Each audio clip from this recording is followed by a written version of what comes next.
কখনো কি মনে হয়েছে সত্যিকারের প্রভাব বা পাওয়ার আসলে কোথা থেকে আসে? আমরা সাধারণত ভাবি যে যত জোরে কথা বলে সেই বুঝি সবচেয়ে ক্ষমতাবান।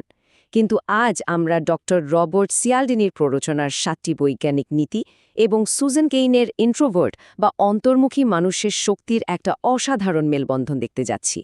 কিভাবে কেবল নীরবতা, মন দিয়ে শোনা এবং আবেগ নিয়ন্ত্রণের মাধ্যমে যে কোনো মানুষের ব্যক্তিত্বকে আরও প্রভাবশালী ও সম্মানিত করে তোলা যায়, সেটাই আজ আমাদের মূল ফোকাস। চলুন শুরু করা যাক। আজকের এই বিশ্লেষণে সবাইকে স্বাগত।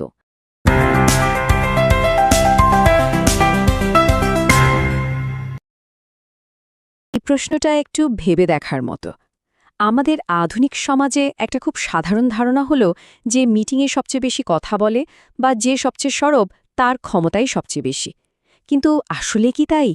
ভলিউম বা আওয়াজ কি সত্যিই পাওয়ারের সমার্থক, নাকি চুপচাপ থাকার মধ্যেও একটা দারুণ কৌশল বা আপার হ্যান্ড লুকিয়ে আছে? আচ্ছা, আজকে রোডম্যাপটা একটু চট করে দেখে নেওয়া যাক। আমরা মূলত সুজান কেইনের গবেষণার ওপর ভিত্তি করে নীরবতার শক্তি, এরপর অন্তর্মুখী মানুষের আসল রূপ, স্টোয়িক দর্শনের মানসিক স্থিরতা, রবার্ট সিয়ালডিনির বৈজ্ঞানিক নীতি এবং সবশেষে কিভাবে কম কথা বলে বেশি প্রভাব বিস্তার করা যায় তার একটা কমপ্লিট মাস্টার ক্লাস তৈরি করব। তো আমাদের আজকের আলোচনার একেবারে প্রথম ধাপে রয়েছে নীরবতার সেই লুকানো শক্তি। এই বিষয়টা আমাদের সমাজের একটা বড় সমস্যাকে খুব সুন্দরভাবে তুলে ধরে। আমাদের চারপাশে একটা সর্বব্যাপী কালচারাল বায়াস বা পক্ষপাত রয়েছে, যাকে গবেষক সুজান কেইন বলেছেন এক্সট্রোভার্ট আইডিয়াল। আমরা প্রায়শই ভুল করে ধরে নিই যে যারা অনবরত কথা বলে এবং সবার মনোযোগের কেন্দ্রে থাকে তারাই বুঝি সেরা নেতা বা তাদের আইডিয়াগুলোই সেরা। কিন্তু এই পার্থক্যটার দিকে একটু খেয়াল করুন। এখানে কন্ট্রাস্টটা একেবারে স্পষ্ট। একদিকে রয়েছে ডোপামিনের প্ররোচনায় চলা ইম্পালসিভ বা আবেগপ্রবণ সত্তা, যারা কথায় কথায় রিয়্যাক্ট করে, আর অন্যদিকে রয়েছে একজন শান্ত চিন্তাশীল পর্যবেক্ষক, যে মূলত মস্তিষ্কের নিওকর্টেক্স ব্যবহার করে তথ্যগুলোকে গভীরভাবে প্রসেস করে। নীরব মানুষেরা কিন্তু পিছিয়ে নেই, তারা আসলে অনেক ভেবে চিন্তে সিদ্ধান্ত নেয়। এবার চলুন পরের ধাপে যাওয়া যাক, যেখানে আমরা অন্তর্মুখী বা ইন্ট্রোভার্ট মানুষদের খাঁটি রূপটা একটু গভীরে গিয়ে বুঝব। দারুণ একটা কথা আছে, তাই না?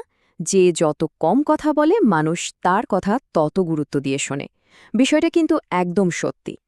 তাৎক্ষণিক প্রতিক্রিয়া না দেখিয়ে যখন কথা বলা কমিয়ে দেওয়া হয়, তখন কিন্তু চারপাশের মানুষ কথা শোনার জন্য আরও বেশি আগ্রহী হয়ে ওঠে। তারা একদম ঝুটে পড়ে জানতে চায় ভেতরে আসলে কি ভাবা হচ্ছে। যারা সমাজে প্রচণ্ড সম্মান পান তাদের মধ্যে এই সুনির্দিষ্ট অভ্যাসগুলো দেখা যায়। কথায় কথায় নিজেকে ব্যাখ্যা করা বা ওভার এক্সপ্লেন করা বন্ধ করা, নিজের জন্য একটা শক্ত বাউন্ডারি তৈরি করা আর না বলতে শেখা, এগুলো কিন্তু অসম্ভব আত্মবিশ্বাসের লক্ষণ। আর ঠিক এভাবেই কম কথা বলেও কিন্তু নিজের ব্যক্তিত্বকে দারুণ আকর্ষণীয় করে তোলা সম্ভব। আগের ওই গুণাবলীর সূত্র ধরেই এই বিশ্লেষণে এবার আমরা চলে আসছি স্টয়েক দর্শনের দিকে। এখানকার মূল ফোকাসটা হল আবেগ নিয়ন্ত্রণ এবং মানসিক স্থিরতা। স্টোইসিজম বা স্টোইক দর্শন, এটা আসলে এক ধরনের আল্টিমেট মানসিক বর্ম। এ প্রাচীন দর্শন আমাদের শেখায় যে বাইরের যেসব বিশৃঙ্খলার উপর আমাদের কোনো হাত নেই, সেগুলো নিয়ে অযথা এনার্জি নষ্ট করাটা একদম বোকামি, বরং নিজের ভেতরের প্রতিক্রিয়া আর চিন্তাভাবনাগুলো নিয়ন্ত্রণ করাই হলো আসল বুদ্ধিমত্তা। তো দৈনন্দিন জীবনে এই দর্শন কিভাবে কাজে লাগানো যায়? এর জন্য খুব সোজা ৩টে ধাপ আছে।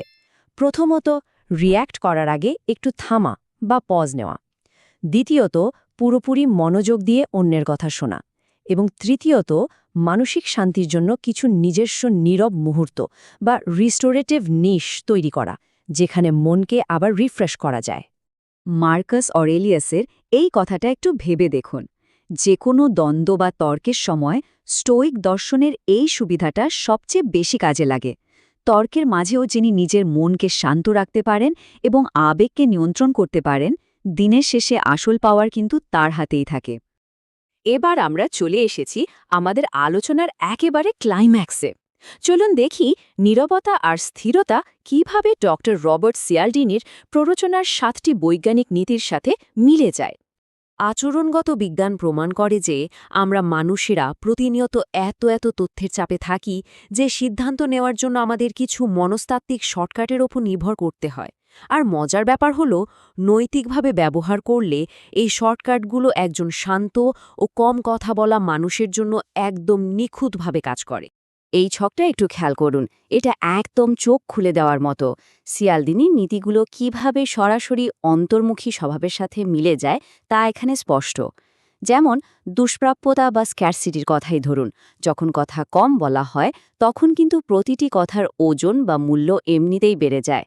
আবার পারস্পরিকতা অনুযায়ী কাউকে আগে পুরো মনোযোগ দিয়ে শুনলে সেও কিন্তু পরবর্তীতে আপনার কথা শুনতে অনেক বেশি আগ্রহী হয়। সব শেষে এই চমৎকার ফ্রেমওয়ার্কগুলোকে একসাথে মেলালে বাস্তবে ঠিক কী ফলাফল পাওয়া যায় সেটাই এখন আমরা দেখব। কথা কম কিন্তু প্রভাব বেশি।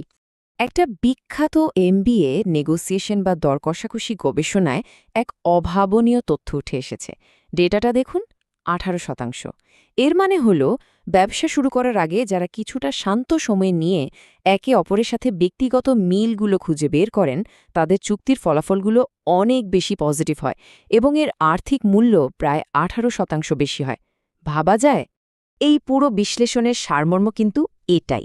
একটু শান্তভাবে শোনা, স্টোইক দর্শনের মতো পজ নেওয়া এবং আচরণগত বিজ্ঞানের নীতি, এই তিনটির মেলবন্ধন ঘটলে তা এক অপ্রতিরোধ্য হাতিয়ারে পরিণত হয়। সুসান কেইনের অন্তর্মুখী মানুষের গভীর চিন্তার ফাউন্ডেশন আর সিয়ালডেনির বৈজ্ঞানিক প্ররোচনা, সব মিলিয়ে এটা একটা আনস্টপেবল ব্লুপ্রিন্ট। এই বিশ্লেষণের একেবারে শেষে এসে চলুন একটা ব্যাপার নিয়ে একটু গভীরভাবে চিন্তা করি। আগামীকাল হয়তো আমাদের খুব কঠিন একটা কথোপকথনের মুখোমুখি হতে হবে।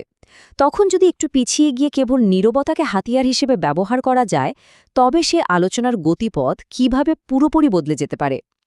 সত্যিকারের মহাশক্তি হয়তো লুকিয়ে আছে ওই এক মুহূর্তের নীরবতার মাঝেই।